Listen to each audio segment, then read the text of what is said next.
আমন্ত্রণ নতুন একটা ভিডিওতে। আপনারা বোর্ডে দেখছেন আমি দুটো শব্দ লিখেছি, মাননীয় এবং মহামান্য। এই দুটো শব্দ প্রায় কাছাকাছি, কিন্তু আমরা কোথায় ব্যবহার করব? মাননীয় কোথায় বসবে, মহামান্য কোথায় বসবে? ঠিক আছে, আজ আমরা এই দুইটা শব্দ নিয়ে একটু আলোচনা করব খুবই অল্প সময়ের মধ্যে। আচ্ছা, আমরা প্রথমে জানবো যে মাননীয় জিনিসটা কি। মাননীয়, মাননীয় বলতে কি বোঝায়? মাননীয়, আচ্ছা, মাননীয় হচ্ছে এমন একটা সম্মান বা এমন একটা আপনার নামের পূর্বে বসানো একটা শব্দ, যেটা মূলত হচ্ছে আপনি যাকে মান্য করা হয়, অর্থাৎ তাকে মান্য করা হবে, যাকে মান্য করা হয় এবং যাকে মান্য করা প্রত্যেক নাগরিকের কর্তব্য। প্রত্যেক নাগরিকের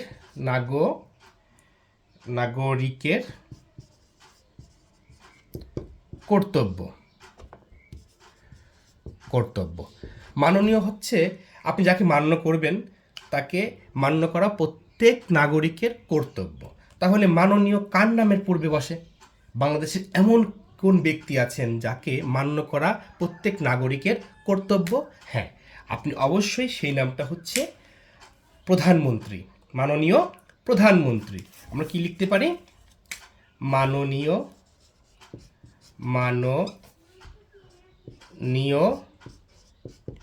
প্রধানমন্ত্রী।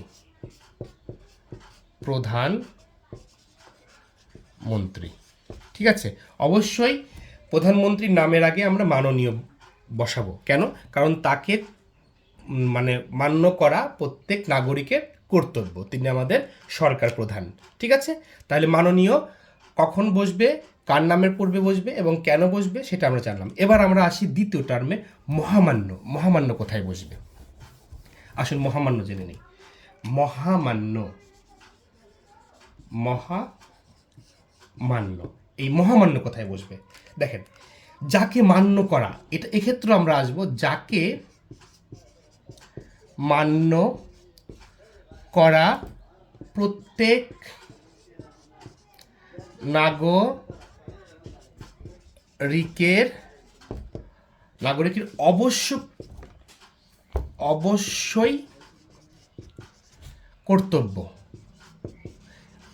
দেখেন, আগে আমরা বলেছি মাননীয় ক্ষেত্রে যাকে মান্য করা প্রত্যেক নাগরিকের কর্তব্য, কিন্তু মহামান্য ক্ষেত্রে একটা বিশেষণ বসেছে, যাকে মান্য করা প্রত্যেক নাগরিকের অবশ্যই কর্তব্য। মানে এখানে কোনো ছাড় দেওয়ার কোনো সুযোগ নাই। ঠিক আছে, আচ্ছা, এবং যিনি এই মহামান্য হবেন তিনি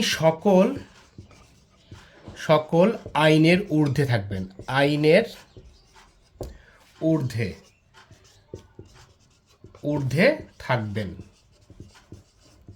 তাহলে কোন সে ব্যক্তি যাকে মান্য করা অবশ্যই কর্তব্য এবং তিনি সকল আইনের ঊর্ধ্বে থাকবেন? তিনি অবশ্যই আমাদের রাষ্ট্রপতি। রাষ্ট্রপতি। আমাদের দেশে সরকার প্রধান প্রধানমন্ত্রী এবং রাষ্ট্রপ্রধান রাষ্ট্রপতি। তার মানে আমরা লিখতে পারি মহামান্য রাষ্ট্রপতি। আমি মনে হয় বোঝাতে পেরেছি মহামান্য কোথায় বসবে আর মাননীয় কোথায় বসবে। মহামান্য অবশ্যই রাষ্ট্রপতির সামনে বসবে এবং মাননীয় অবশ্যই প্রধানমন্ত্রীর সামনে বসবে। ধন্যবাদ সবাইকে।